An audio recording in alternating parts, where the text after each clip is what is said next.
Assalamualaikum warahmatullahi wabarakatuh. Perkenalkan, nama saya adalah Muhammad Irfan Yamsari, NIM 18133000264 dari 4 PGSD 1. Di sini saya akan menjelaskan tentang model-model pengelolaan kelas. Model-model pengelolaan kelas merupakan suatu pola yang digunakan sebagai pedoman agar siswa bisa lebih aktif dalam mengikuti pelajaran. Ada beberapa model-model pengelolaan kelas menurut Novan Ardiwiani 2013. Pengertian tempat duduk. Tempat duduk merupakan pengaruh yang sangat besar bagi siswa dalam belajar.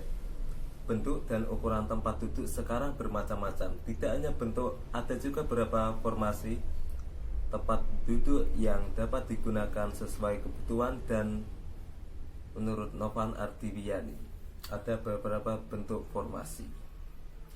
Yang pertama adalah formasi tradisional. Formasi tradisional merupakan formasi yang pada umumnya hampir di setiap kelas pada sekolah Indonesia. Biasanya perempuan berada di baris paling depan dan laki-laki di belakang karena memiliki postur tubuh yang lebih tinggi. Formasi ini biasanya digunakan untuk pembelajaran saat guru menggunakan metode ceramah pada saat mengajar. Kelebihan proses pembelajaran siswa yang duduk berpasang-pasangan dapat bekerja sama. Kelemahannya, siswa yang duduk pada barisan belakang belum tentu mengikuti pelajaran. Yang berikutnya adalah formasi auditorium. Hampir sama dengan formasi tradisional. Perbedaannya pada formasi ini, posisi tempat duduk siswa berderet memanjang ke samping bukan ke belakang. Formasi auditorium ini memungkinkan semua siswa untuk mudah melihat pergerakan guru dan menjadikan guru menjadi orang yang menjadi pusat perhatiannya. Formasi ini bisa digunakan pada saat pembelajaran dengan metode ceramah dan metode tanya jawab yang bersifat interaktif. Kelebihannya yaitu dapat mengurangi kebosanan siswa yang terbiasa dalam penataan ruang secara konvensional. Kekurangannya yaitu lingkungan yang sangat terbatas pada belajar aktif. Yang selanjutnya ialah formasi bentuk U. Sangat menarik dan mampu mengaktifkan para siswa sehingga mampu membuat siswa antusias dalam mengikuti kegiatan belajar. Dalam formasi ini, guru merupakan orang yang paling aktif, bergerak dinamis ke gerak arah serta langsung berinteraksi secara bertahap berhadapan-hadapan dengan siswa. Formasi bentuk U sangat cocok untuk kegiatan belajar mengajar dengan diskusi dan kerja tim.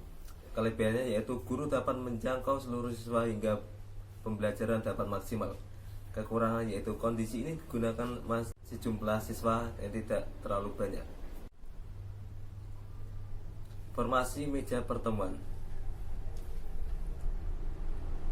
Formasi ini dapat digunakan dengan cara membagi siswa menjadi beberapa kelompok dalam kelas, yang mana guru biasanya memberikan tugas kelompok untuk diselesaikan secara kolektif. Formasi ini bisa digunakan di tempat-tempat seminar dan pertemuan. Kelebihannya yaitu menjadikan mudah permasalahan yang dianggap berat atau sulit karena didiskusikan bersama. Kekurangannya yaitu dapat mengurangi peran penting siswa. Yang selanjutnya yaitu adalah formasi konferensi. Dapat membuat siswa menjadi lebih aktif di dalam kelas karena siswa akan menguasai jalannya kegiatan belajar mengajar, sedangkan guru pada formasi ini hanya melontarkan tema yang harus dibahas, kemudian mengawasi dan sesekali mengarahkan siswa untuk bisa menjalankan kegiatan belajar. Formasi ini cocok untuk metode diskusi, debat aktif, dan tim kuis. Kelebihannya yaitu menjadikan permasalahan yang dianggap susah menjadi mudah karena diskusikan secara bersama. Kekurangannya yaitu dapat mengurangi peran penting siswa. Selanjutnya yaitu formasi pengelompokan terpisah. Jika ruang kelas memungkinkan atau cukup besar, guru dapat meletakkan meja-meja dan kursi yang mana kelompok kecil dapat melakukan aktivitas belajar yang dipecah menjadi beberapa tim. Formasi ini untuk memberikan upaya pendalaman pada sebagian siswa dalam bentuk kelompok-kelompok kecil. Kelebihannya yaitu guru dapat menempatkan susun pecahan-pecahan kelompok tersebut secara berjauhan sehingga kelompok yang satu tidak mengganggu kelompok yang lain.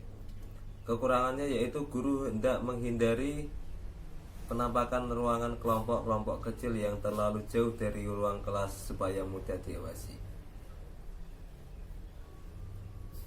Formasi tempat kerja merupakan formasi yang sangat tepat jika dilakukan di dalam laboratorium, yang mana setiap siswa duduk satu tempat untuk mengerjakan tugas seperti mengoperasikan komputer, mesin, atau meletakkan praktik di laboratorium. Formasi ini untuk siswa bekerja sama dalam mengerjakan tugas atau menyelesaikan tugas. Kelebihannya yaitu siswa dapat aktif dan lebih mudah dalam mengerjakannya. Yang selanjutnya adalah formasi kelompok untuk kelompok. Merupakan formasi yang mana terdapat beberapa kelompok yang duduk dalam satu meja persegi berukuran besar hingga setiap kelompok duduk saling berhadapan. Formasi ini sangat cocok untuk melakukan diskusi atau penyusun permainan peran berdebat atau observasi pada kegiatan kelompok. Kekurangannya yaitu siswa kurang memperhatikan guru karena siswa lebih aktif bermain dengan kelompoknya, dan jika ada kelompok yang lebih pintar, anggota kelompok dalam kelompok tersebut tidak mau berpikir karena bergantung pada siswa yang pintar. Selanjutnya adalah formasi lingkaran. Formasi lingkaran merupakan pengaturan tempat duduk disusun melingkar tanpa menggunakan meja dan kursi. Formasi ini cocok untuk pembelajaran kelompok karena siswa akan berinteraksi secara langsung dengan guru dan siswa lainnya guna membahas atau mengkaji materi pembelajaran yang disampaikan oleh guru. Kelebihannya yaitu siswa ini dapat menjelaskan permasalahan kelompok secara bersama dengan siswa yang jumlahnya banyak. Kekurangan yaitu pembelajaran kurang efektif dalam penerimaan dan pembinaan tugas karena siswa lebih suka bermain. Formasi peripheral yaitu meja dikumpulkan di belakang siswa dan guru dapat menyuruh siswa memutar kursi-kursinya secara melingkar saat guru menginginkan diskusi berkelompok. Formasi ini cocok untuk pembelajaran kelompok. Kelebihannya yaitu siswa dapat bekerja sama dengan teman sebangkunya. Kekurangannya yaitu siswa tidak bisa akan bergantung pada siswa yang bisa. Sekian dari saya. Terima kasih. Wassalamualaikum warahmatullahi wabarakatuh.